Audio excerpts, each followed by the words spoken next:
Here the story was Matata simply means trouble or problem. And his pride of lions was called after a certain female who walked into this area years and years ago. And the guys thought she was so in estrus. And what normally happens is if a female is in estrus, she will one at a time be mated by a male lion.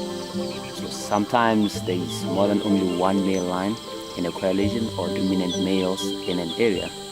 And those males will not usually compete or fight for mating rights because they know the female will have quite a long estrus or a long mating period before she falls pregnant.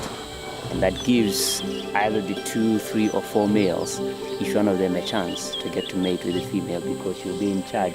At some point, she will pick the one male and drop the other. That is why the brothers will not usually compete for the mating rights. But that very old female, she's dead, she's no longer with this pride. She was so in estrus and did something very strange. She wanted to mate with the 2 boys at the same time. And the mating went on for those 3, 4 days, but all the time she was allowing both the boys to come in, and that caused him for a little bit of a fight.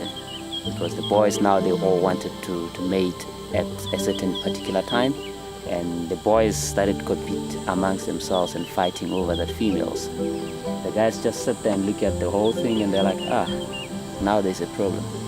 There's a Matata. And successfully that female was impregnated.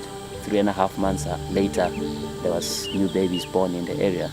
And she managed to save those babies and managed to grow those babies old with the help of the males or with the dominance and the protection of those males. And obviously, maybe 2 years later, when she got pregnant again, she started having babies, and Matata pride was established. So it's been living here for quite a very long time, to the point that it got so huge, and that caused him for the separation that we just mentioned, to establish the new pride we call Matata Sub A.